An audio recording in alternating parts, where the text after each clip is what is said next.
This is Movies in Contemplation with Jarokk and... Oh, am I talking to Jesus, you? yeah.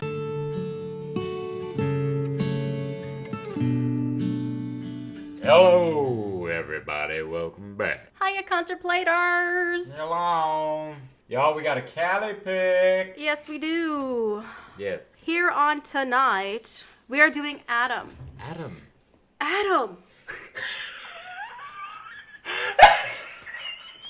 I was thinking that Vine! Adam! That Vine! If you all don't know what I'm talking about, but you know. I know. Yeah. That freaking Vine when the dude with the glasses is trying to do like smoke art and the guy just fucking... Adam! He's so pissed. Anyway, this came out in 2009. Mm-hmm. It is written and directed by Max Mayer. He got the idea for this movie because he was reading a radio interview with someone who does have Asperger's. Ooh. And this stars Hugh Dancy, Rose Byron, Frankie Faison, if I wrote that correctly, Amy Irving, and Peter Gallagher. Ooh, yeah. Yes. Mm-hmm. All right, so let's get to the wine first. This is something new. I've never seen it before. It's Mind and Body. It's a Cabernet. It's like a low-cal, gluten-free vegan. Wow. 90 calories with no added sugars. The name and there's like a really pretty like flower, but it like doesn't really say much about the movie, but something about the color scheme of the film, like it's very New York. There's no like super bright colors just coming at you. It's a little on like the dark, warm, kind of cold tones, and this kind of gives me that. Yeah. Like with the atmosphere and the wardrobe, very like browns and Plain. maroons. Yeah, very like almost like very neutral, if not a little on the dark side, because it takes place in New York City. Yeah. And it's like from September, so the fall's starting to come. So yeah. Everybody else is wearing tan. Oh God. The flashy girl for flashing. All right, next. All right. Next. Well, let's talk about wine. Oh wait. Oh Taste yes. it. I haven't even tasted it yet. Yes, have a taste. My goodness. Good. It's me. Mind and body. Yes, there is absolutely no bite to it, which I like a little bit of teeth Yeah. in my wine, but it's not bad. No. It's okay. And it wasn't too expensive either. No, really? No. Oh, it's a twisty. It's a twisty It's screw. a twisty screw. Not a corky screw. Not a quirky screw. Holy shit. All right, let's go on back to the handy. Let's move on to the handy dandy Shakespearean notebook. Notebook. Notebook. Sorry.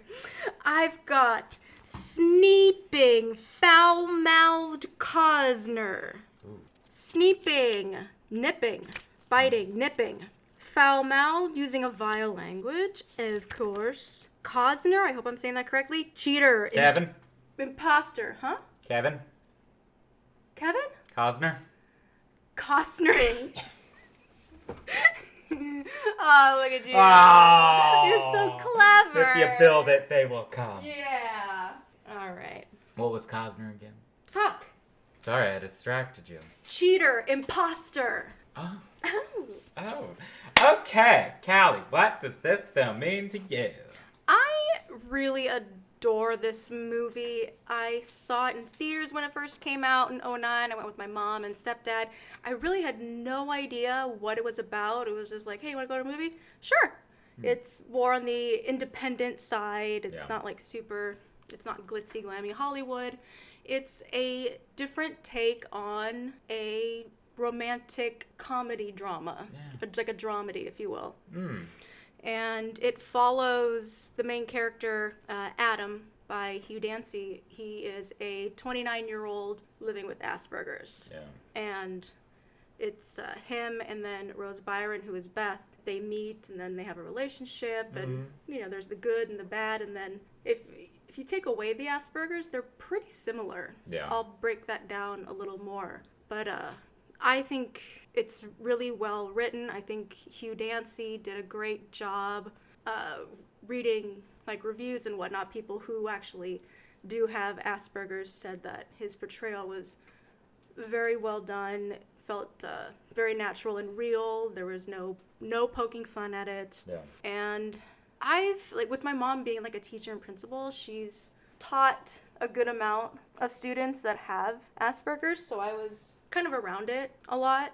And like the greatest thing is just like how freaking intelligence, like highly gifted. Yeah. And from my experience, I don't want to say this is like everybody, but everyone that I have come in like contact with, they always have like one or two major like specialities or knowledge that really gets them excited.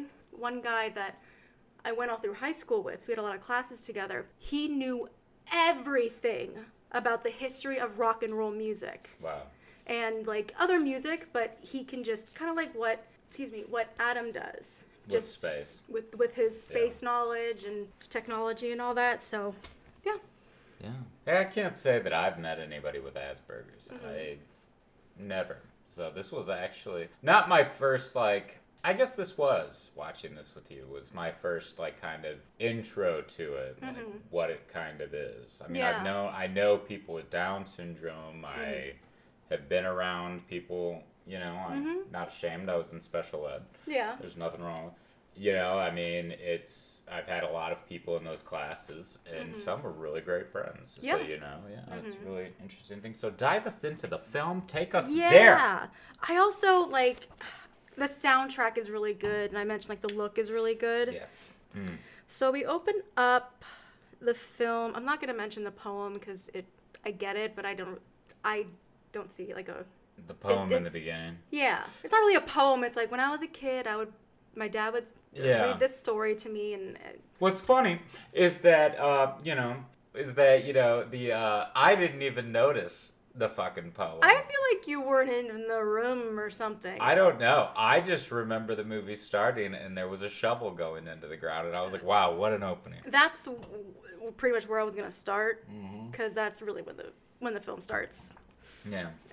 It starts with a funeral. We see Adam, and he is at a funeral. We find out it's his father, and they live together. It's very sad. Like, a lot of the music is like piano. Yeah. And we then get an idea of like Adam's daily routine. It's very habitual. He eats the same foods every night. Like, his dinner's always the same. It's like macaroni and cheese, frozen broccoli, and then frozen like chicken, cut up chicken. He has like Raisin Bran every morning. It's like all the same. He's like a very strict creature of habit. We also get this kind of sad moment when he comes back from the funeral. There's like a list of daily chores and who did what. Adam, Dad, and Adam crosses out his dad's name. That's sad. I know, and he starts sweeping. He has this very, I'm pretty positive, we only get a small glimpse of, he does have a porno collection. I'm pretty sure it's in alphabetical order. Was that his or was that his papa's? I thought that was his dad's closet. I think... Which made me laugh. I mean, that would be funny too, but I always assumed it was Adam's closet.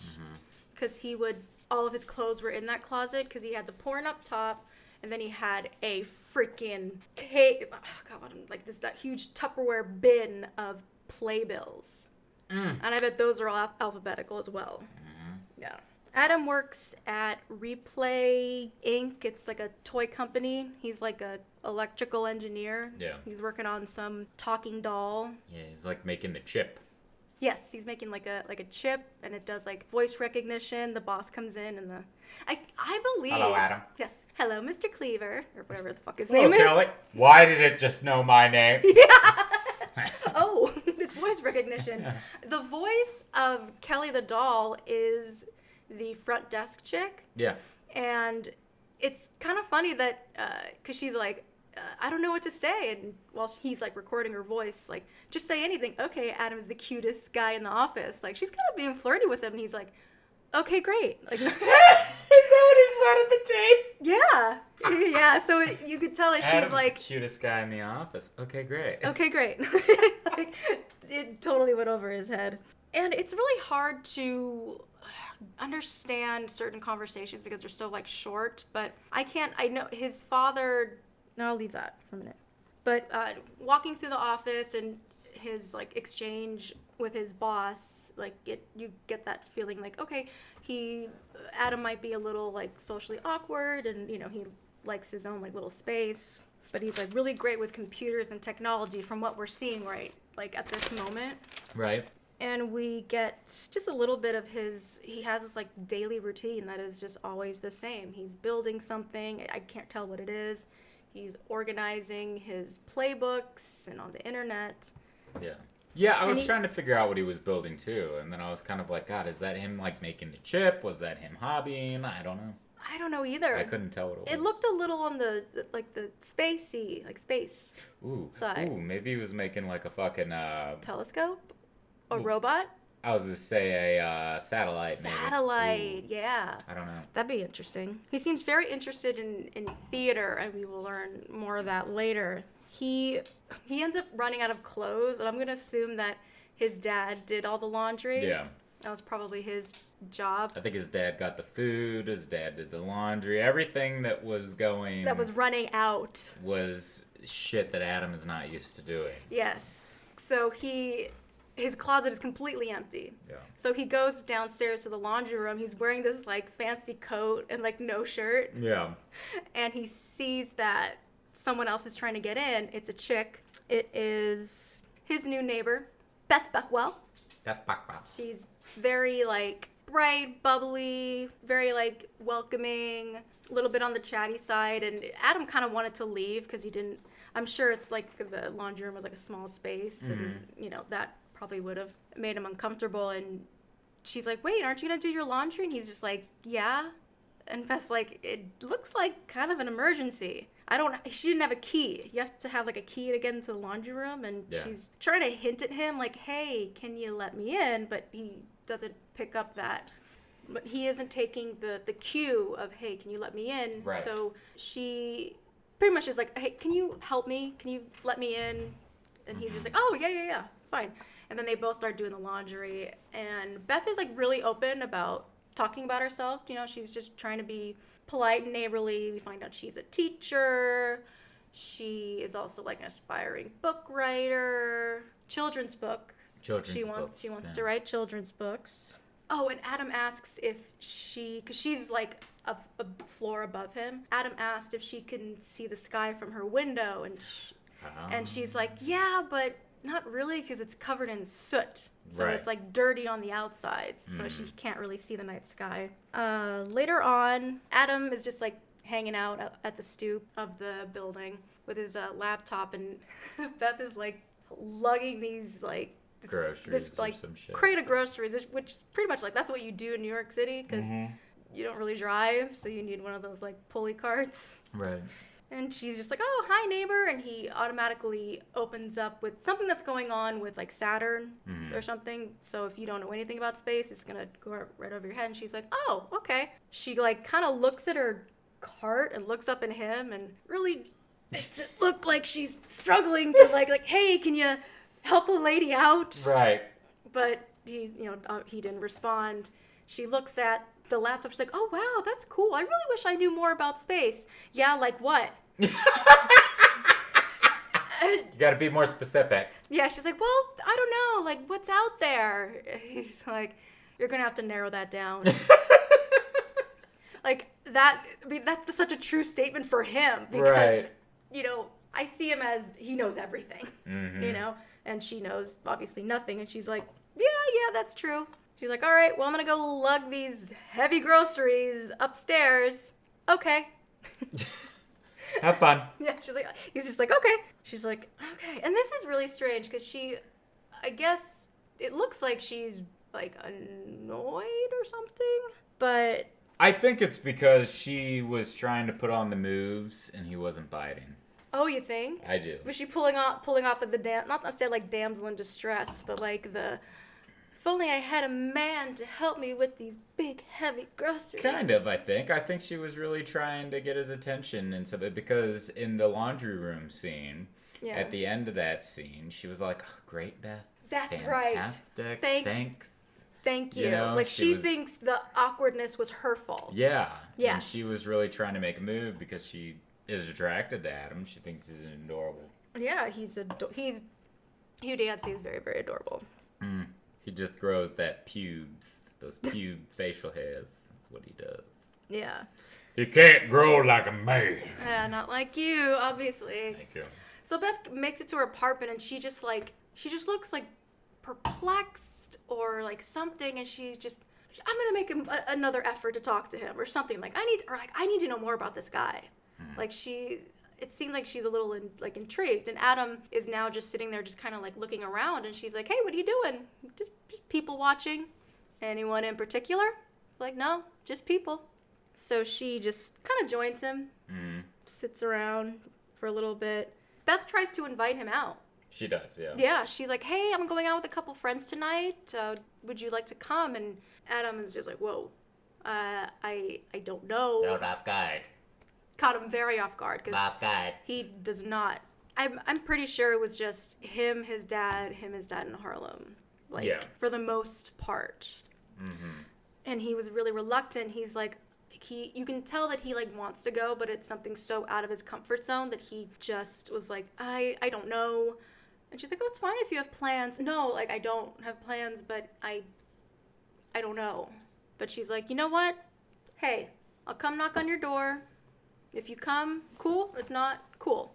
I'll come to your door at 8-ish. Yeah. And he's just like, "Okay, yeah." Like he thinks he's gonna do it. He's gonna go out.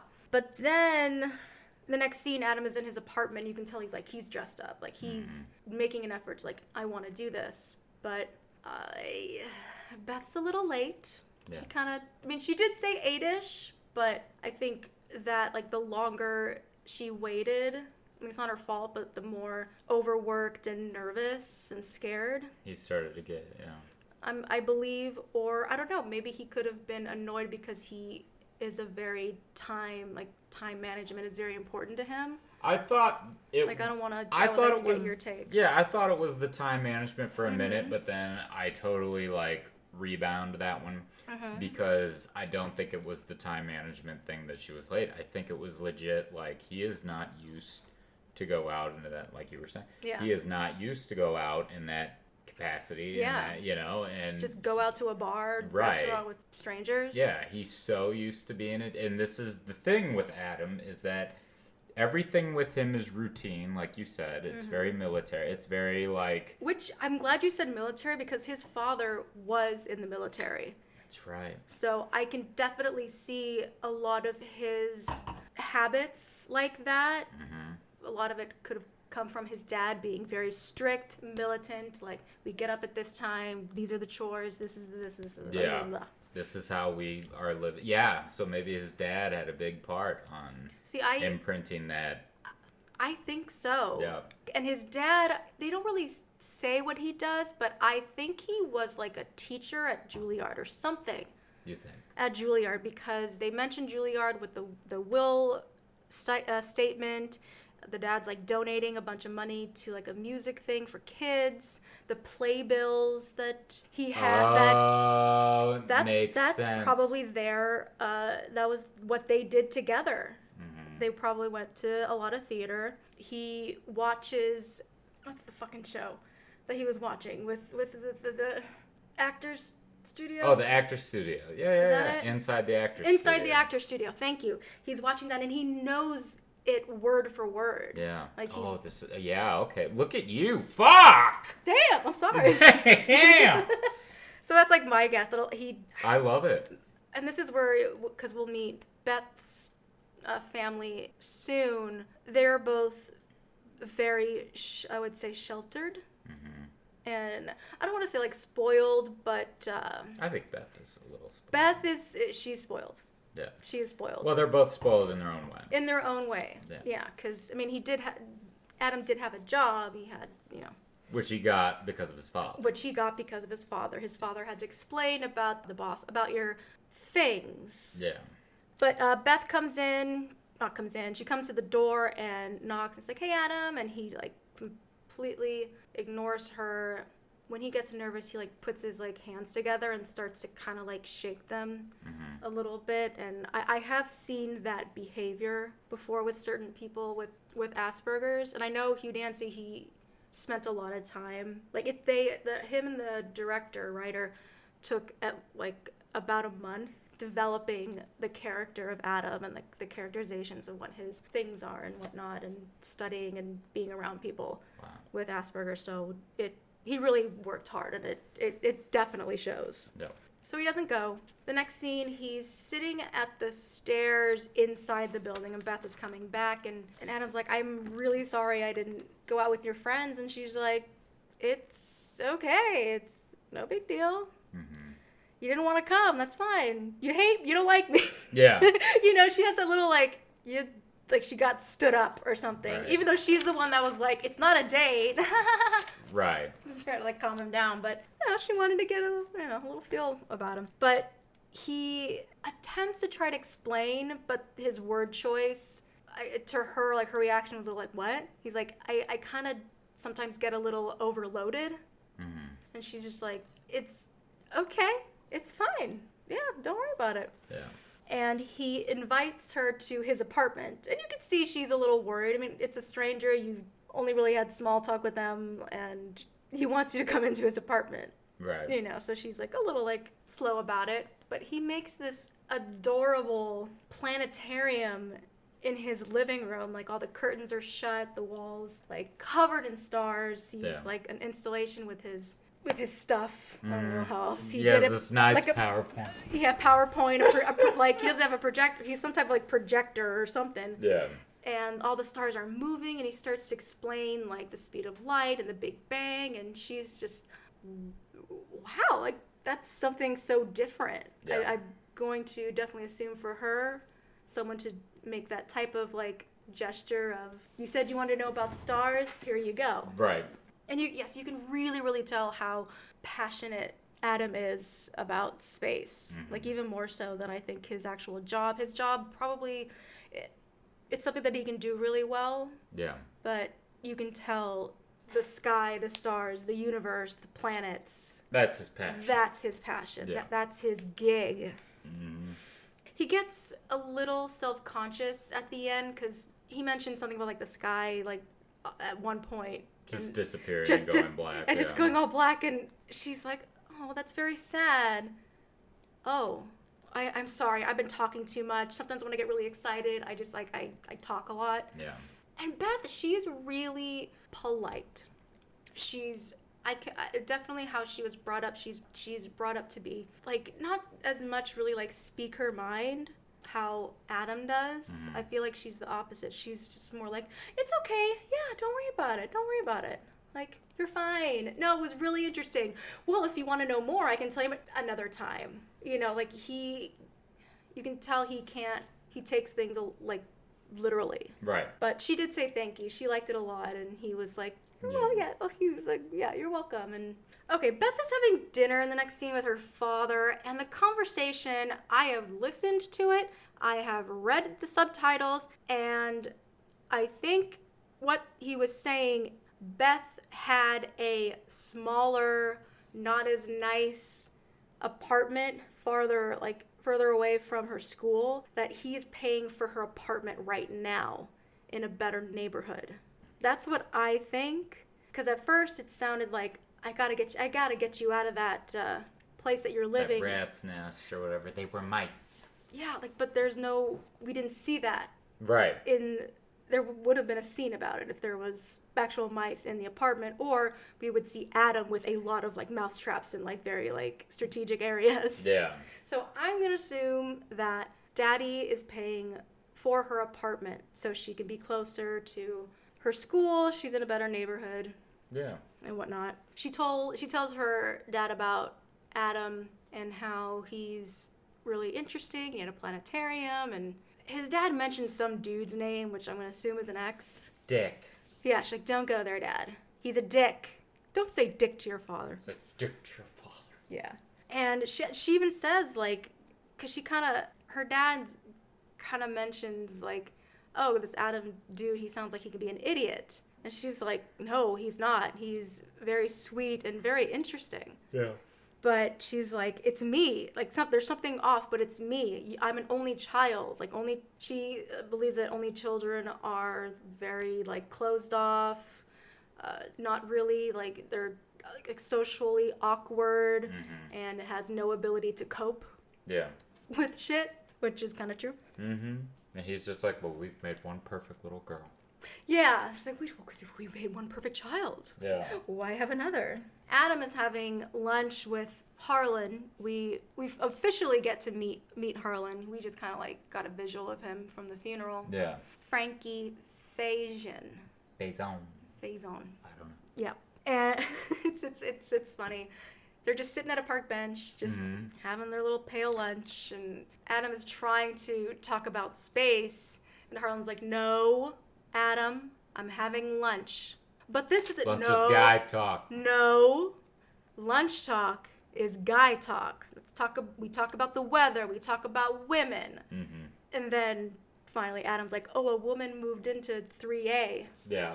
Now that's guy talk. That's guy talk. Tell me about her. And I love that both Beth's dad and Harlan was like, you were inside the apartment? She was in your apartment? Right. She's like, yeah, just I showed her some space stuff. And Harlan's like, oh, Jesus. Jesus. It's like, no, she liked it. Well, good. Bless my stars. Bless my stars. Well, bless my stars. Yeah.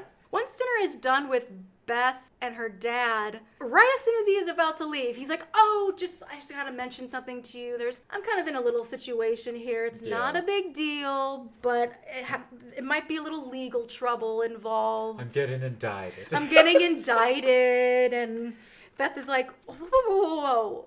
Why are you just telling me this now? Like, can I have more details? And he's like, don't worry about it. Don't worry your head. It's all gonna be fine. It's all gonna be settled, and I love you. I'll see you later. And she's just like, yeah, no wonder her like reaction skills and not speaking up, speaking her mind is how she was raised. Later that night, Beth is trying to write. She has a little glass of wine. You can tell she's obviously upset because she got this bomb from her dad's situation, and Adam knocks on the door. She doesn't answer at first, but she's like, Adam, I'm so sorry. I don't feel like having company tonight. And he's like, oh, okay. Can you just come out with me for a little bit? Yeah, good. Then you can come out. Yeah, you don't feel like having company? Oh, great. Let's go out. Yeah.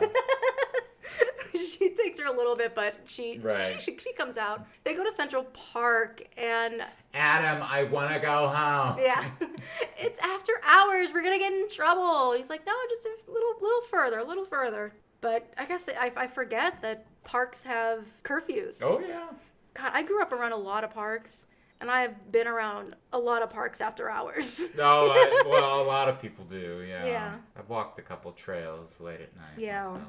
Adam gets to a certain bench. There's something special about it. It's just positioned in a way, and he sits down, and she's like, what the fuck is going on? Like, this is weird. Yeah. It is kind of weird. You know, a guy you don't really know asks you to go to a park late at night. Right. And he's just like, no, just wait.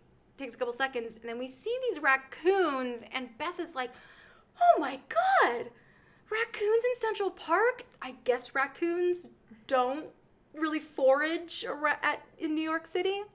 Do they not live in New York City? Because I'd think that would be like the place to be, the city. Me too. I mean, shit. I've hardly been to Central Park at night, so I can't really confirm about the critter population and how diverse it is. So her reaction to me... Well, shit, when we were in Jersey, there was a fucking raccoon in the McDonald's trash can trying to fucking open the lid to get... There's a raccoon that's at my job. Yeah, I mean, they are everywhere. Yeah, they're trash pandas, right? Is that right, what they're called? Exactly. They are. They're trash pandas. They're foragers. Yeah, she's like, what are they doing here, foraging? Because he also says, like, they don't really belong here, but hey, there they are. Yeah, and he asks, like, oh, do you want to, like, wait a couple minutes? They're going to come back. And she's like, okay. Yeah, she sits down. The next day, it's really, really sweet. Beth opens her door and sees a thermos of coffee, a laundry card, And a note from Adam, it says, I know you were up past your normal time. Also, the new laundry card because I should have brought something to put down on the bench. Aww. So he was like, I bet your clothes might have gotten wet or kind of dirty. I should have brought a blanket, but here's a laundry card on me. Yeah. That's so sweet. That is adorable. Like, those are just like little details that you wouldn't really think of as like, you know, usually it's superficial. It's not, you can tell, yes, he is a caring person. Mm-hmm. It's not just everything is on him. Like, he wants to connect with people. Yeah. Unfortunately, Adam does get fired from his job. I'm a little confused as to why, because this is when his boss is like, and he's been only working there for like a year and a half. Mm-hmm. So I don't know if Adam has a hard time keeping jobs. We don't really get that. I think it's because his boss kept saying, Adam's chip is expensive. Yeah. He is putting so much detail into his chip. And it's expensive. Yeah, and that's the one thing that his boss kept saying the whole time. Like, yeah, he's like 1,000 chips for 500. Yeah, and then 500 chips for 1,000. Yeah. Like, he can't afford them anymore. Right. They need to expand. They need to get whatever this product is out there, and they can't afford him. Yeah. Of course, Adam, it's another change. Mm-hmm. Another change for him, and he didn't want to go, but he had no freaking choice. He was carrying his box outside, and he just was so, like, shocked. Yeah. He just started walking, and he found himself at Beth's school called Wildwood.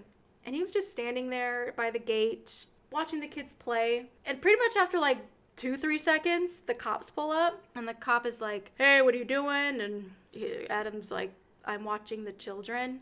To the cop. Right. It sounds creepy. Yeah. But Adam is literal. He's like, I'm standing here just watching children play. Mm-hmm. But I guess someone saw Adam and reported it. That was probably a really fast reporting. Well, it's funny. It's like what you said. He literally just got there. Yeah. He starts looking at the kids, and then all of a sudden, what the fuck? Somebody just sees this guy staring at... I mean, I don't know. In my head, couldn't that have been a father of someone? You're just right away, you're going to fucking go ahead and... But again...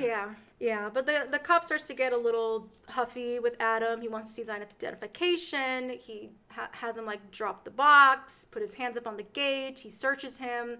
They, like, take his ID from him. Because Adam doesn't... He's very confused. This is something very different for him. Beth comes out, and Adam... Beth? Yeah. Like, Beth! Help, please! Beth is like, what is going on? Do you know this guy? Yeah, he's my neighbor. And they run his name, and there's no hits on him. So maybe there have been incidences of creepy men. Well, I think, like, yeah, in that case, they're making sure he's not a pedophile. Mm-hmm. He's not, you know... Yeah, absolutely. I mean, he's... Can't be too careful around kids, right? He's right. Yeah. No, yeah, absolutely. Yeah. But poor Adam, he just walks off, doesn't take his box with him. Yeah, he leaves his shit. He's straight up, like, fucking... Embarrassed. Yeah. Beth comes back to the apartment, and she goes to Adam. She's like, hey, enough with the presents, okay? Right. He's really, really upset, obviously, and he just asks if she wants to come in. She's like, yeah. There's like a nice, funny, awkward moment of them sitting on like the opposite ends of the couch with like a plain glass of water, and they're just quiet, and Beth is like clearly like, okay, this is awkward. Starts, initiating the questions like she does. His apartment is really big for one person, because in the city, apartments are obviously very small. Yeah. But he mentions his dad, and that he passed away like 6 weeks ago. Beth is really, really, truly sorry. Adam brings up this question because she's like, oh, thank you for the park last night. That was really fun. And he's like, oh, were you excited? What do you mean? Sexually, when we saw the raccoons? Because I was, and I was wondering if you were. And she, like, tightly closes up her sweater. Right. Gets up, and she's like, I gotta go. And he's like, why? Because I asked that question. She's like, no. Yes. Yeah. Like, she's finally, like, speaking up. Mm-hmm. Like, yes, that made me uncomfortable. He then begins to explain to her that he has Asperger's syndrome. Yeah. And normally, people with Asperger's, it varies with different people. I don't think it's, like, always the same. But he says, like, one thing that I I have a hard time doing is knowing what you're thinking, like right now. And she's like, oh, no, I was just thinking what that's like for you. And he's like, well, it's really not like anything. He doesn't understand why people say one thing and mean another thing. Yeah. Like, he... Oh, yeah. Okay. Yeah. And it, like, almost, like, frustrates him. Like, why do people just say what they mean and, you know? Which, I mean, yeah, I get it. Right. There's a lot of bullshitters and liars out there. But he also, like, I would say, like, he's brutally honest. Like, not in a bad way, but it's just... no filter, really. Right. Because when he was a kid, he would always assume that people felt the same that he did. So it's called mind blindness. Yeah. And he had to learn how to ask people what they're feeling in order to not always assume that they're reciprocating the same feelings. Mm-hmm. And Beth is just kind of like, I get it. No worries. I don't know if she's thinking at this point. Yeah. I don't know if she's like, okay, maybe this isn't a good idea, or maybe the asshole is lying to me. Right.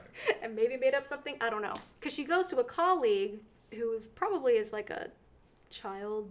I thought like a fucking counselor. Counselor. But it said director. It said director on the thing. Yeah, it's Yeah. weird. But she asked like what she knows about Asperger's, and she calls it like it's a high functioning autism. Mm-hmm. And and like severe social interaction, but it like varies with people. But she's like, well, it's my neighbor who has it, and he's really sweet and interesting. And she's like, yeah, sometimes like, they can be quite brilliant. Brings it up again, but it is on the high functioning. It is on the autism spectrum. Beth is like, okay. What does that mean? Undateable? Yeah, but she says that. Yeah. She's like, so you're saying that he's not prime dating material. The chick, you know, that's her opinion. And she's like, oh, yeah. Oh. Beth is like, okay, all right. I don't know. Did you think that her response, Beth, is... What did her response, like, seem like to you? Like, she thought that the lady was rude, or... she still... I don't think she thought that the woman was being rude per se. I think she was legitimately... See, I think Beth is trying to... She really likes Adam. There's this thing. And I think there's like this... disconnect? I would say a disconnect. I would say there's kind of like a what if I do this. But at the same time, it's like a fear of...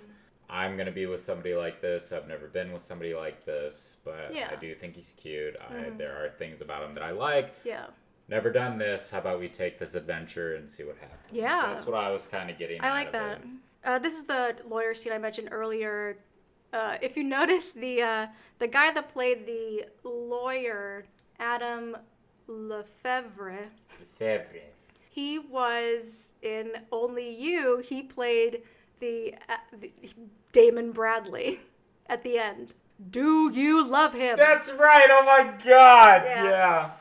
And obviously Adam is not paying attention because this is a lot of lawyer shit that I don't understand. Yeah. And his dad is really spreading the wealth. He's giving money to a children's music organization. He's giving money to Harlan, like $10,000. Yeah.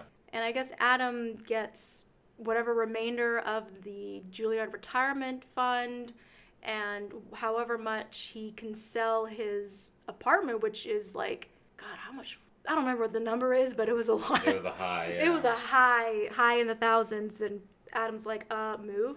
Another change for Adam. It's like someone who is used to the same thing like every freaking day. Like within a matter of weeks, things have been changing for him. So it's really getting to him. Right. You can tell, and he starts to get really furious and has like a little bit of a fit where he puts his hands over his ears. He doesn't want to hear anything anymore. He just wants it to go away. He wants everything to be fine. And Harlan was able to calm him down. Yeah. Put your hands across your chest and breathe.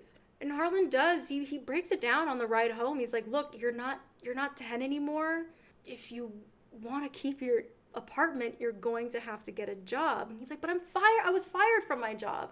You got to get another one. You know how many times I've been fired? Yeah. Harlan says to the lawyer, like, Adam's lived in New York City his entire life. His mom died when he was 8, so he probably grew up in that apartment. Yeah. When he was probably like around that age, Mm-hmm.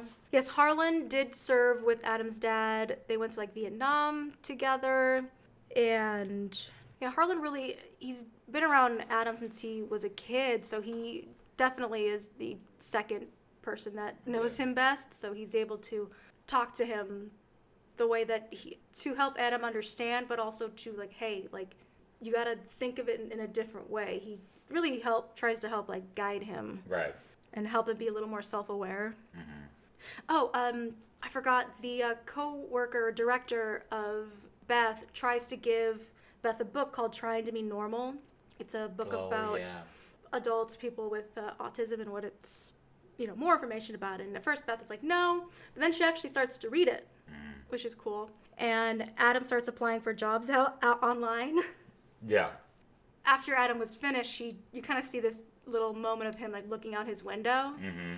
Beth comes home and she was like with her parents or something, and the ex-boyfriend calls and she's like, ugh, God. She walks towards her couch facing her window. And I didn't mention this before, but Adam has a real space suit in his apartment. Oh, God. Yeah. And she looks out her window. She sees a man with a spacesuit with a harness, rope, and a squeegee with a little towel. She starts flipping out. Not like too crazy, but she's like, ah! Oh my God, he's just like, ah! Yeah. Adam? She's like, pulls him in, like, get in here. What are you doing? You said that you couldn't see the sky because of the soot. Yeah, and she's like, she starts laughing. Yeah. Because I think, because Beth is kind of, you'll see like later on, like she's going through some shit too. Yeah.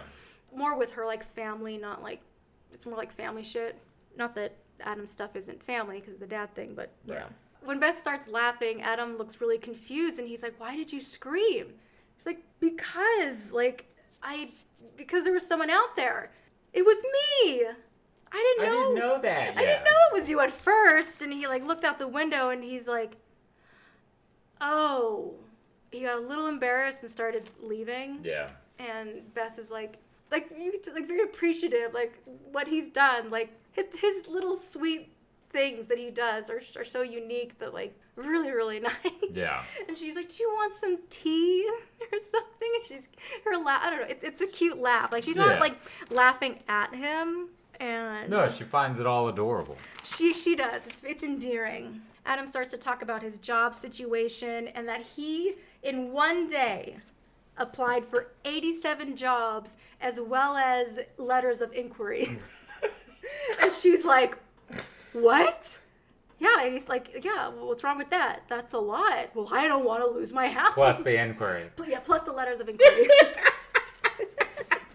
And there is this really adorable shot of him sitting in her apartment on this chair, having tea in a spacesuit. Right. Oh, yeah. It's so cute. Beth, you can tell she slowly starts to like become a little almost like undone and upset, and she's like, I'm really sorry.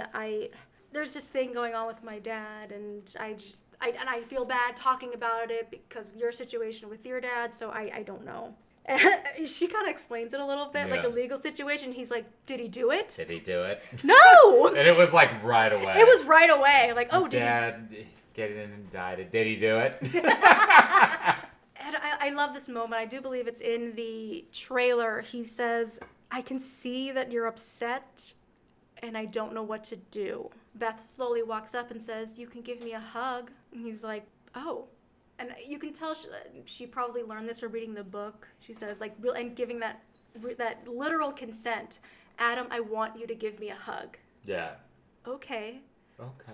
The hug is just so sweet. Yeah. It's so sweet. The next day, Beth is reading a book, The Emperor Has No Clothes, by Hans Christian Andersen. And I do enjoy the different kids' like response. Like the one kid's like, he was naked. Like only the boy was the one that like, well, here. I didn't really have a scene for you to read, Oh. but there's this excerpt from this book. Automatically, the scene in the story reminded me of, it's pretty much the same story in a book called Eating in the Light of the Moon by Anita Johnston. It's a book that helps, it really helped me during my recovery for my eating disorder stage, and how women to help connect more with their like intuition, feminine side. So I want you to, that's not it. I want you to cold read. Oh, God. The story. The story. The story. It's just the highlighted. not the highlighted, just this page. Just the first page.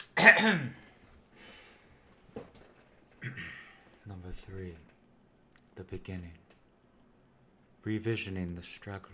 This Hans Christian Andersen fairy tale is about a very vain emperor who didn't care much about ruling his people well. Instead, he was interested mostly in fine jewels and fancy clothing.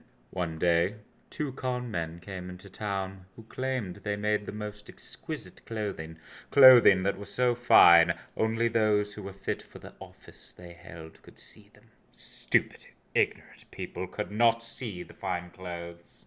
The emperor was taken in by these 2 and commissioned them to make him a new wardrobe.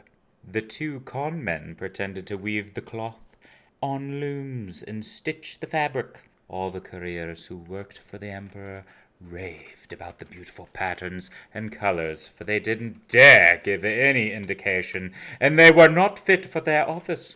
The emperor himself expressed great satisfaction, not wanting to reveal his stupidity, and dressed himself in his new clothes for the procession through town.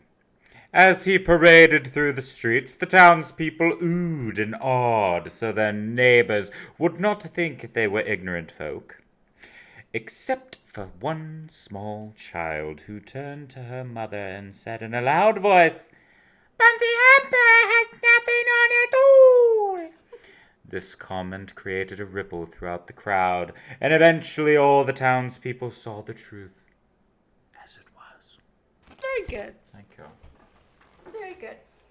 I think the story, because one kid is like, yeah, the kid was naked, and the kids were like, the little boy was bad because he told. He told on the emperor, and Beth is like, don't you think the emperor has the right to know that he wasn't wearing any clothes? But kid's like, well, maybe the kid should have thought about his feelings and not say it out loud, but maybe tell him in secret. And I think it shows that it kind of opens up the conversation about the contrast of Beth and Adam, because children, when they're young, they have a very keen sixth sense where they, almost like Adam, where they have a zero filter. They see things for what they are. They're very intuitive to what they see, and they call it out. Right. They rely a lot on their instincts, and they say what's exactly on their minds. And then sometimes with adults, it'll come off as them being rude.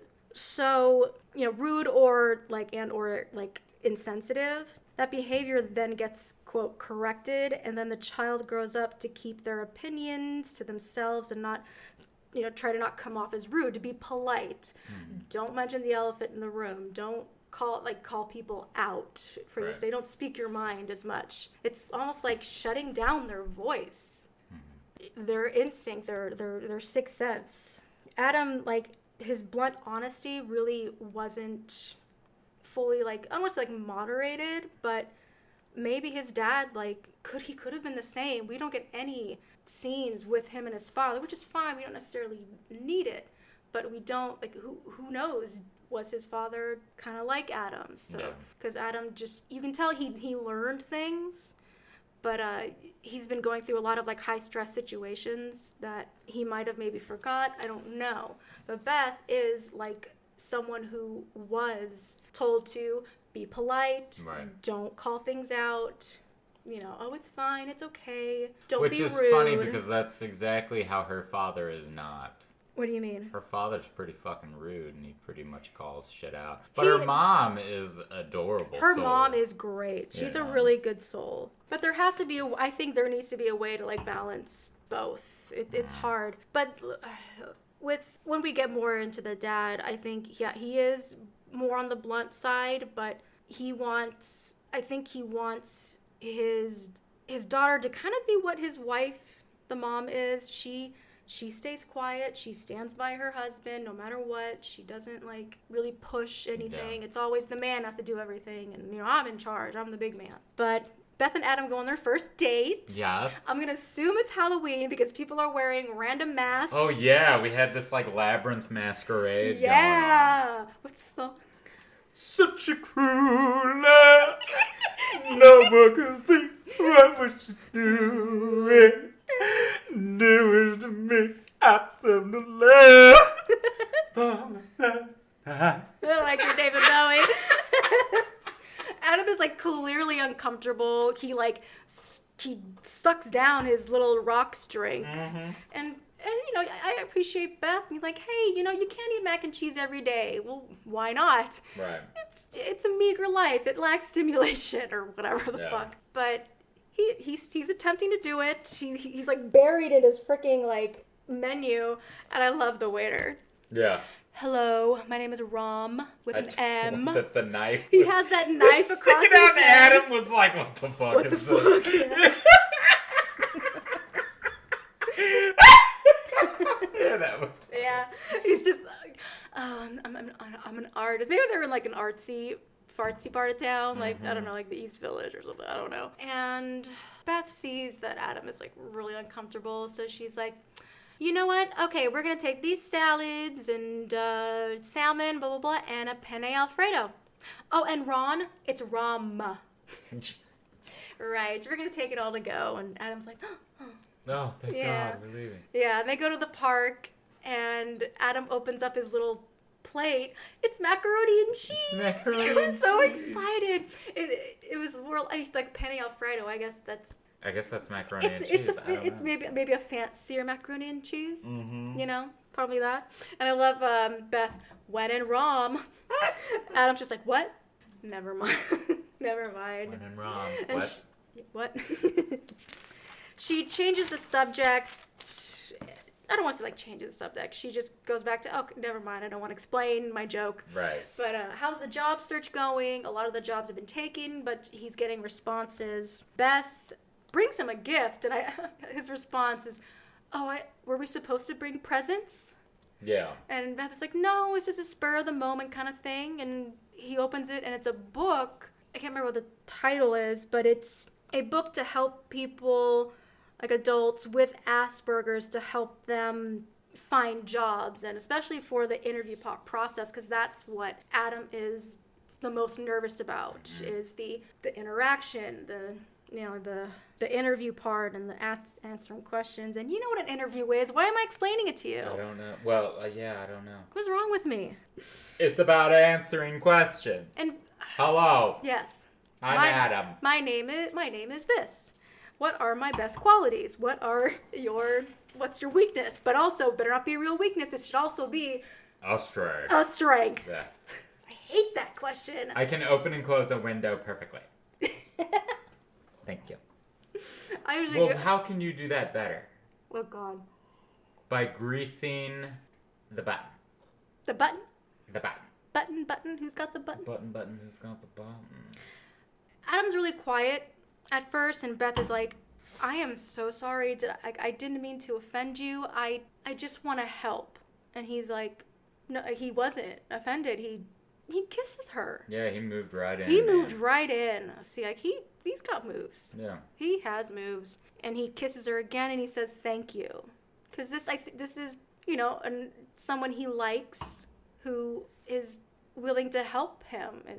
It's just really him now. Harlem is there, but Harlem's like, you need to, I'd say grow up, but you got to learn to be more independent. Yeah. So they're cuddling in bed, and Beth says that she was in a not so good relationship. She was cheated on, and she wants to take the physical stuff slow. And he's like, no sex, kissing, cuddling, no sex. And she's like, are you okay with that? And he's like, yeah. Absolutely. Yeah, absolutely. Do you think that's the real reason she I mean, I could see that being a reason, but it's such a new relationship. That she didn't want to jump into the physical stuff. I think so. I think that was the real reason. Yeah. Because she talks about it. She doesn't tell her father details. No. But she mentions, like, I don't want to talk about him. Stop it. He's a dick. Yeah. Leave it alone. I think so. I think that there was that, let's take this slow. Because I think it was very recent. Yeah, I think so too. They make it sound very recent. Especially because like the dad's still bringing him up, and the ex is still calling her. Oh yeah. And maybe they went really physical really fast. Yeah. So this is her trying something new. Right. They both are like trying a lot of new things. Yeah. Together, like separately but together. It's cute. Mm-hmm. Beth's dad is like Beth still calls him daddy. Yeah. Like. That's fine if that's I call my dad daddy. I know you do. I just when What? Say it. When women do it, I don't know. Daddy. Maybe, you know what? Maybe because that's like I don't want to say I think it's wrong, but like my dad's relationship, I never had the daughter daddy relationship. It was always I probably called him daddy. I don't know, but stopped immediately. But that could just be me projecting, I didn't have my dad. I don't know. Did you call your mom mommy? Yeah, I did. For not for very long. Yeah. I think I definitely stopped, I would say maybe like middle school or high school. Oh God, I never did. I know, you still call, that's fine. I think call my parents mommy and daddy. I think it's adorable. I'm not when ashamed. You do it. No, don't be ashamed. It's me. It's my, I don't want to say trauma, but it's my. It's not a trauma. Yeah, no. Well, I don't know. It could be. I don't know. Stop psychoanalyzing me. What's wrong with you? It's supposed to be a funny podcast. Do you want to tell me how you really felt about it as I move my glasses down? Your fake glasses. I could tell you've never worn glasses in the world, ever, because yeah. Why? Never mind. Well, excuse me for having 20/20 fucking vision. Oh, excuse the fuck out of you. Even though I think my left eye is losing some. Oh. I can't see the O on the lower A. Why? Beth's dad wants to meet Adam, and Beth is like, Daddy, it's only been a month. There's no scripture for when that is, but he keeps pushing it, and I'm like, dude, calm down. Right. It's been a month. Calm down. Mm-hmm. Beth and Adam go to a party of Beth's friends. Her friends are celebrating an adoption. Yeah. Of course, Adam doesn't want to go again, and Beth's like, hey, we'll go for an hour. You might have fun.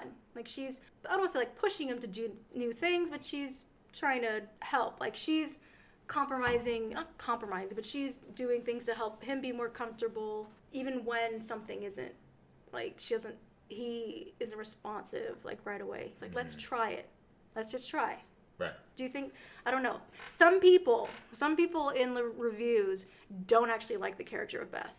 They don't, really? Yeah, they find her really more spoiled and selfish, and how this is just what I read, that she bounces off between being understanding about Adam's condition and then complaining when he doesn't do what she wants. Yeah, I definitely see that, and it's hard to... Well, let's be real. Mm-hmm. She's a human being. Yes. So it's yeah, she wants... The good dog in her is sitting there saying, lick his face, do what you gotta do with the boy, and make him happy. And the fucking bad dog in her is saying, motherfucker, it's my turn to eat from the bowl, fuck you. You know what I mean? So sure. She's kind of going that route. So I don't know. I like I said, it's human, Yeah. We all have the wants and needs and certain expectations for a relationship. Exactly. And again, she's testing the waters with this, you know? And when we watch the deleted scenes, a lot of that shit didn't make sense where they were going. Some of the deleted scenes weren't needed at all, but there were some that I think would have shown, especially, we're not there yet. I think, it's after the party. This party that we are at right now. Yeah. So she has women who, I don't know if they're married yet, but they I don't know if that's the time where you I could, don't but think it was illegal then. yeah, they probably have like that partnership thing, and they adopted a daughter from an Asian country, and her friends seem great, Yeah. but they are a little pretentious. Right. Oh my god, like this space is just so this and so that and blah blah blah. It's fine, but those are just your people, whatever. Yeah. And the moms are talking about the adoption, and they wanted to keep her real name, and they asked if Beth and Adam want to see the video. At first, I thought, oh, maybe it's The childbirth. but they didn't have the baby. Do they record people that they are adopting from the birthing? I don't know. That my knowledge is very low on adoption. Or I'm thinking it's a video of the day that she arrived and came to them. Yeah. That's kind of where I landed. I don't know what you think. I don't know what the video was portraying exactly. My thought why Adam has a freak out and is like, I need to go to the bathroom is, well, let's be real. This is something that is new to, two women having a child together, adopting. I mean, he's probably, just like with everything, it's change. I'm not used to seeing this. I got to take it one step at a time. This is not what goes. This is not what motors into my fucking brain right now. I got to go to the bathroom. I'm about to have a fucking hyperventilation. Yeah, and just the way it came off to the moms and Beth, because like, oh, did you want to watch the video? And Beth's like, yeah, no, thank you. Where's the bathroom? Well, also from first for Beth. I mean, these people, her friends, don't know that she has seen a guy who happens to have Asperger's. Like, I'm sorry, in that kind of, like, situation, I think it is kind of, like, explanation. Explain. And, yeah, her kind of freaking out, like, you know what he is, you know what he's gonna do. Yeah. So I get it we're going back to those reviews in that way. Yeah, it is. It's very much like... You fucking know what you're getting into. Yeah. So they're still at the party. Adam is talking to a woman about telescopes. Yeah. And doing this where he's over-explaining, and she's listening. She's really good at being polite, or who knows, maybe she was interested. I don't know. But Beth sees this and goes over to him, and she's like, hey, Adam, what you doing? Oh, Michael wants to get a telescope for her home in some place I've never heard of. And I was just telling her what types, and I'm sorry if it's a lot. And she's like, no, it's very fascinating. It's just going way over my head. And he's like, okay, well, I'll start over. Yeah. Yeah. And Beth is just like, let's go say bye. Yeah. Okay. Thank you, Michael. She's like, thank you for your knowledge. And she's like, Adam's like, you're very welcome. It's a really big decision. Yeah. Yeah. That's it's cute. a really big decision. And the scene that we were kind of mentioning, the deleted scene, Beth was kind of like mad at Adam for saying the no to the birthing video, and his explanation was, I had to pee. Yeah. I didn't want to wait to go. So I just said, no, where's the restroom? And she's just like, no, it came off as really rude. And he ends up having one of his little it's more of a tantrum than we have seen. I don't want to say tantrum, freak out or an episode. I'm not sure what the proper way to say it. And you see Beth. Just say it, he freaks the fuck out. Yeah, he freaks out. Yeah. And he's frustrated. Right. And that's how he lets out his frustration and his anger, and he was pushing trash. And Beth's reaction, I liked that reaction, because it was probably the first time she's seen him do that. But she's very empathetic and calms him down, and she's like, it's okay. But they cut it for a reason, I'm pretty sure why, just to add something else to the scene that maybe made it more effective. I don't know. But instead of that scene, they leave the party, and they're on, I don't know whose bed it is, probably Adam's bed. She's giving him a massage, and she's telling Adam that she finally has an outline ready for her first children's book, and she's saying that she's really excited about it. Adam's like, why do you have to have the raccoons talking? He's like, well, it's a family of raccoons who live in New York City. She thinks that she wants like the raccoons to actually have like real jobs, like the dad is in advertising. And Adam is still not connecting with, why would you put out something that's not true? Right. And that's like, well, it's a children's book. If I made it accurate, then it would just be a nature book. A nature book. And Adam's like, I probably would like the nature book better. And she's like, I'm sure you would. Yeah. Because at this point, he's massaging her, and he's kind of like, what? And she like, I don't know how you felt about this, but like, he questions why she said that, which I guess I don't think she really meant anything by it, by being rude. She's just like, yeah, that makes sense. I understand why that would be better for you. But because he asks like, what do you mean? And she turns around and she just grabs his hand, kisses it, and then she just puts his hand down her shirt. Mm-hmm. She's like, this is what I meant. And Adam is like, Beth, do you want sex? Which, turn on. But hey, Do you want sex? I'm ready for sex. Oh my god. Walk hard, yeah? Yeah, walk hard. I'm ready for sex. And she says, yes, I think I am. So we get a really cute montage of them spending time with each other. Adam still kind of does his little routine at his apartment. She's just there to join him. Yeah. He hangs out at her apartment. He's on his little laptop. She's sketching. She's writing.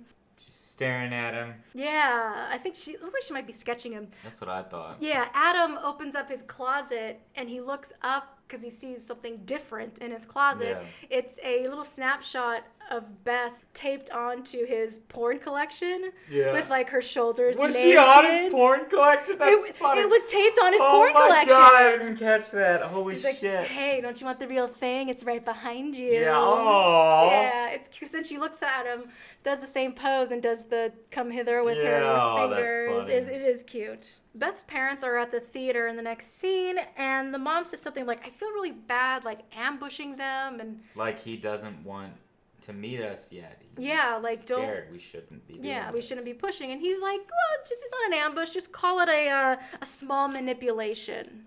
Beth and Adam both look shocked to see the parents there, and they're like, oh, we didn't tell you we had 4 tickets, and our friends couldn't make it. So hey, here we are. Here's they do the introduction, and the mom's like, oh, we never really go off Broadway anymore, and this is just a nice little theater. And Adam he knows a lot about theater. Yeah. Especially the building and what opened when. And Beth's dad kind of like stops him and throws a little shade at Adam. He's just like, I always bone up on conversation topics before a date. That's wonderful. And then Adam keeps going. Yeah. Which I think is a really like awesome flex for Adam. Like, no, I really know what I'm talking about. Right. And Beth kind of pulls it at him, like, okay, that's enough. And he's like, but enough about the Cherry Theater. And Beth's dad is like, what about the 70s? Oh, well, in the 70s. Godspell opened. Yeah. Godspell opened. While they're in the theater, joking, it might be like, it's probably like intermission or something. His dad, or I always say his dad. Beth's dad is talking a little more about his legal situation and still playing it off like it's no big deal.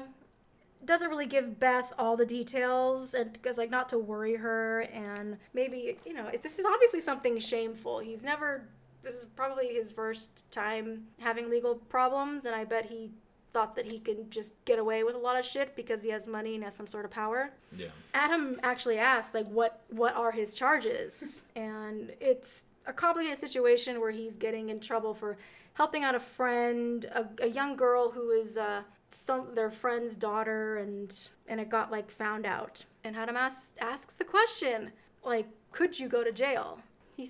Dad's like, no, not to worry. Any more questions, Mr. Prosecutor?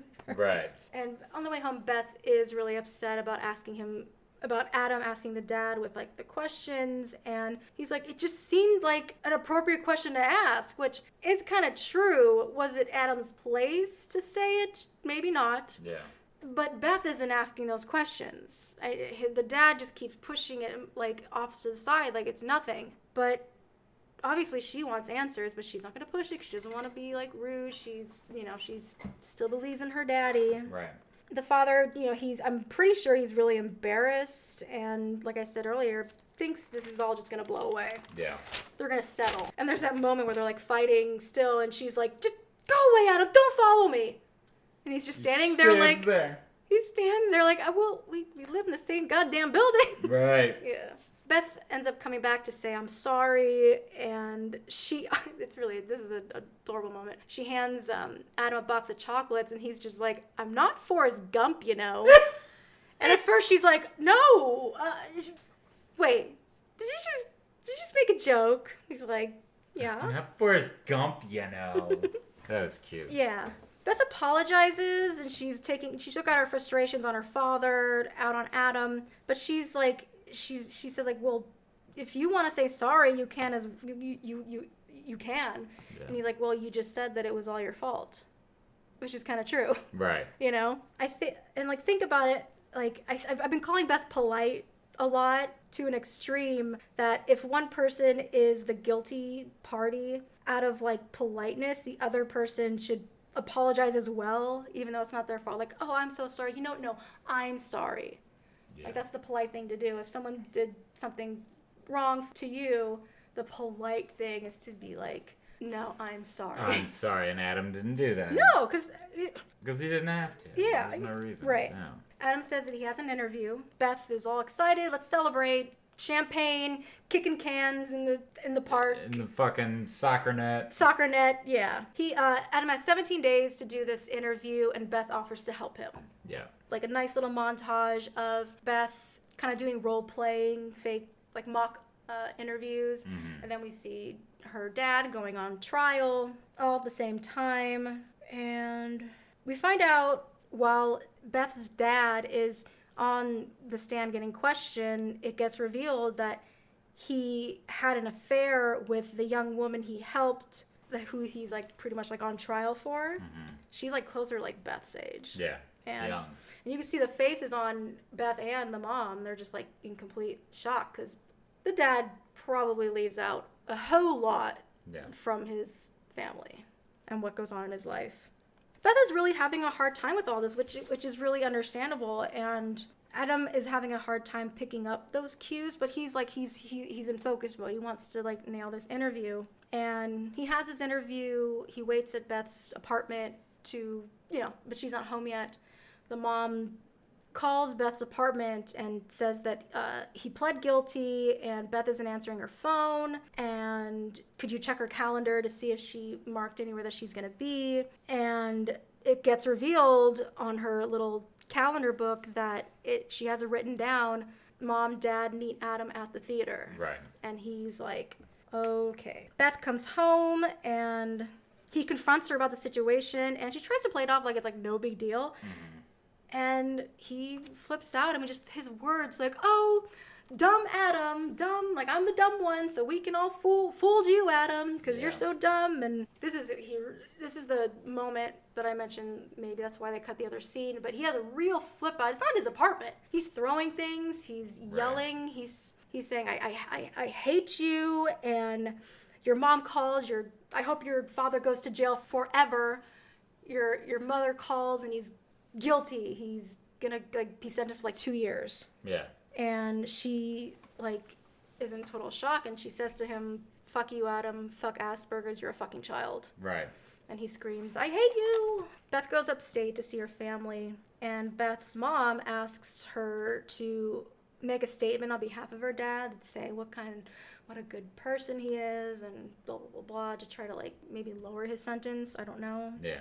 Adam's with Harlan, and he's really down, and he told Harlan that he and Beth broke up. Harlan tells a story about a woman he met while serving, and he regrets walking away from the situation. Adam says if he called the girl, could he stop calling himself a stubborn old fool? Yeah. Which, that's pretty good advice if you think about it. Yes. Okay, I guess he could have be sentenced to 5 years, but it went down to 2. And her mom is so sweet. She calls Adam and tells him the situation, and if you want to know where Beth is going to be, this is our address, just to let you know. They'll be with family and friends. And at the house, Beth's dad, like, he's really playing it off still like it's no big deal, and cracks some jokes around, I don't know who they are, like family or friends. He's like, hey, at least I don't have to pack. We always pack too much. Just a toothbrush. Just a toothbrush. Right, Trish? Yes. Whatever. Beth's dad tries to, like, confront her, but still, like, pushes the severity of the situation aside. But he's saying, like, your mom's really going to need help. I need you to be here for the family. As for Adam, he's not right for you. You're not compatible. He's in another world, and he's more like your child. Yeah, your child than a partner. Yeah. And Beth she's still so upset. She won't even let him, like, touch her. Like, she hasn't expressed her emotions for the situation.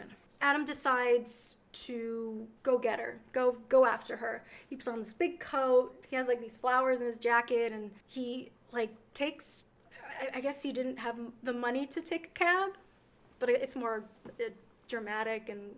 Takes the train. Yeah. He does a lot of walking. It's snowing really bad. He finally gets to the house, and not to the house, the street, and Beth Buchwald! Beth! She comes out, and she's like, you really scared me. I thought you were going to hit me. And he's like, no, I would never do that. And he tells Beth that he didn't get the job that he applied for, but they have another opening out in Flint Ridge, California. It's like the West End area of, like, Southern California. Yeah. I looked up pictures. It's really beautiful. And he wants Beth to go with him. The dad comes out, and Adam, hello, Mr. Buchwald. I'm sorry you have to go to prison. Her dad says that she can't go. She has to be there with the family. Beth doesn't like her dad telling her what she's going to do. It ends up having, if you think about it, there's nothing to throw at, but she has her real emotions come out. Right. It is in anger. She's calling him a liar, cheater. Pretty much everything that everything that Adam said to her. Uh-huh. Yep. Beth wants to go leave the house and go with Adam, and the dad and Adam get into this weird, like, what would you call it? It was really weird. I personally think that Marty, dad, I think that he tried to make it look like Adam was attacking him. Oh, really? Yeah, because he pulled Adam into him. I didn't catch it like that. Yeah, he pulled He's Adam trying to into be, him. He's the victim. Yeah. I'm a victim. And, I mean, hell, if Adam really did hit him, he could sue him for assault and battery, and then he could probably get out of... Adam really didn't do anything. No, he was just like, what is going on? Yeah.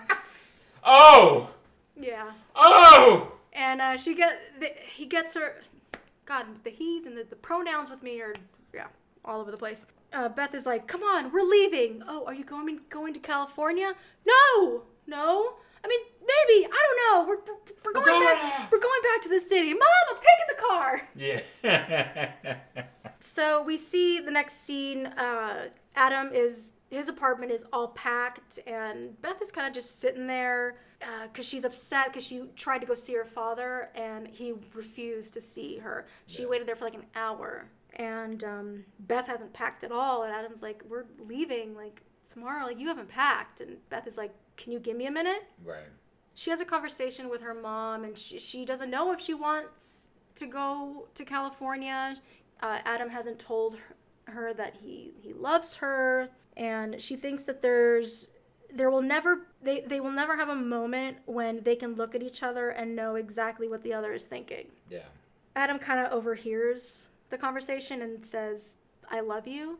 And Beth asks, why do you want me to go to California? Oh, this is hard. This is hard. This is really hard. Because at first, he starts with saying, because you're like a part of me. Yeah. At first, it was like, okay, is this going to be some, like, you complete me kind of shit? But he says he needs her. Mm-hmm. I need you to help me find a place, help me find all the routes to get to work, and it's not... Basically, I need you to be my mom. A little bit, yeah. He needs that support system like he had with like his dad. And I don't believe that's why he got into the relationship in the first place. I do think he really did have like genuine feelings, but he is not used to being on his own, and for him to jump to a relationship pretty quickly after that without really learning how to fully be an adult, you know?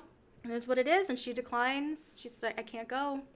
Adam does spend some time, he's really scared to go. Like, he's having his freak out. He's like trying to, like, maybe he'll unpack, but he looks at this image on his computer about the stars and whatnot, and then he just like immediately is like, okay, I'm going. Harlan is gonna drive him to the airport, and Harlan says like, hey, I called the woman I was telling you about, and we're gonna meet. And he's just like, oh, like Adam, he has tunnel vision right now because he is making a really huge leap. So he's focused, and Harlan's like trying to say, hey, damn it, I'm trying to say thank you. Yeah, and Adam really doesn't respond, and it's sad, but Adam's not there yet. Right. He's not there. We jump to a year later. I'm sorry if I'm speeding up, but we're getting close to time. Adam works at like an observatory, and he's giving like a tour/lecture about like what his job entails, and it's very, they're like younger people, but you can see that the teacher, the adult, like really like enjoyed like what he was saying, and Adam looks a lot more confident, and then he kind of like stops himself, and he says, but sometimes the best thing to do is just look up and watch the sky. Right. And I do like this. I know you mentioned you like, because there's an alternate ending. Yeah. Where it's just him leaving his house, going to the bench to go to his new job. I think that's the ending that was shown at Sundance, and audience's reaction was, how come we're not really seeing any progression or where Adam really is after a year? Mm-hmm. So they added more interaction. A woman has like 2 boxes and like a little package for Adam, gives it to Adam.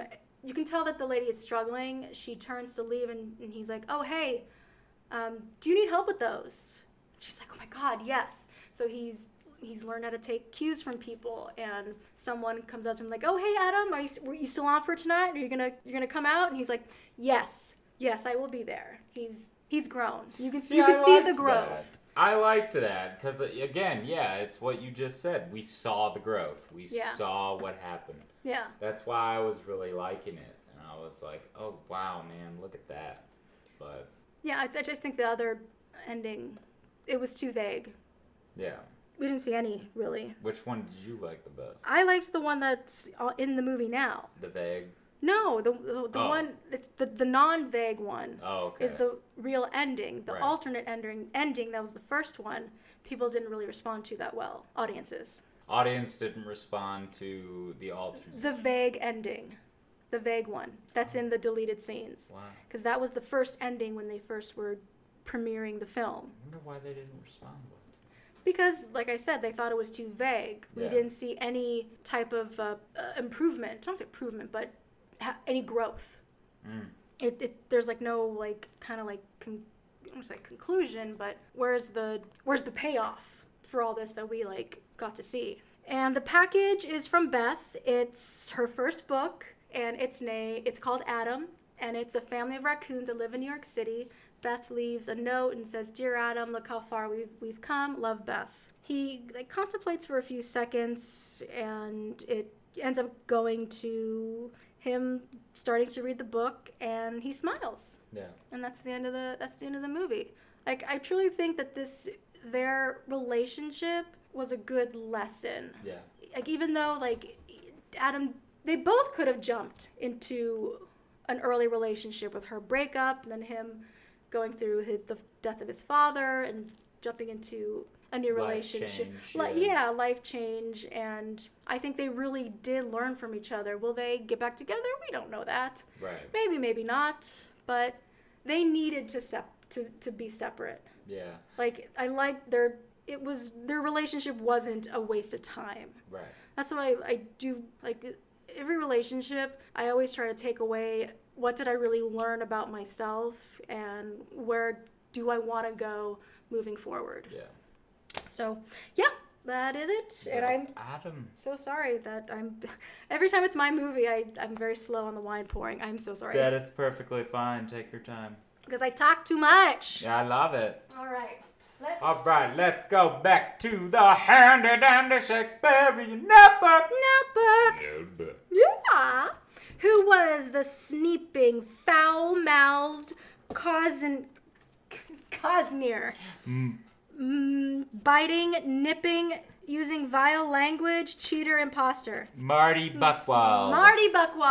Papa, Daddy. Daddy. Absolutely, that was Yeah, Daddy. he was a fucking blank. Yeah, she was a shit. All right. Would you watch this movie without me? No. I figured. I liked the film. Yes. Do not take... I think that there is a very strong message to this film. I enjoyed the film. It's just not in my repertoire, and honestly, it kind of did make me like really sad. And it was just like, I don't know. But no, this is one... A little too real. A little too, yeah. Yeah. This is definitely one that I would watch with you. With me, yeah. But I would not, no, not on my own. Yeah. Okay, I know we're running out of time, but I really want to share this with, I kind of shared some of it with you, but I really want to share it with our contemplators. So we did Spinal Tap last episode. This might be the first time in Movies and Contemplation history where I retract my answer. I think I would watch Spinal Tap without you. You think you would? I've been listening to the soundtrack at work, and I'm like, just because now I understand the funny, I love it. I know! So, isn't it great? Yeah, I just wanted to share that with everybody. Oh, so you retracted. We got that motherfucker now. Man. Got it. We got her. We got it. All right, what you got for me? All right. You're having a hard time. So I was, I don't know. This is honestly like a hit or miss for me, but I'm gonna choose this one because I've been wanting to watch it lately. They took it off, but they just brought it back Oh, cool. to Prime. So I'm gonna choose Layer Cake. Layer Cake. Yeah, it's Daniel Craig. It's a British film. Okay. I'm gonna choose Layer Cake. Okay. And there's already a wine called Layer Cake. Yes, there is. Super fucking easy for the wine. Ow, bitch. But anywho, contemplators, we're gonna do Layer Cake. I'll get into explaining it during the episode because I don't want to like dive in. Yeah, get it, save it. But yeah. But it's on Prime. Look it up. Layer Cake, Daniel Craig. All right, contemplators, thank you so much for joining us on this wonderful morning, afternoon, evening. You can find us on almost all podcasting platforms. Please like, subscribe, and leave us a review on Apple Podcasts if you do not mind. Oh, yes. And we are also all over the World Wide Web. On Twitter, we are movies_pod. On Instagram, we are movies.contemplation_pod. We have an email, movies.contemplation@gmail.com. And we also have on Facebook, Movies and Contemplation Podcast. Yes, contemplators, we will see you next week with Layer Cake. Cakes, let the meat cake. Impact.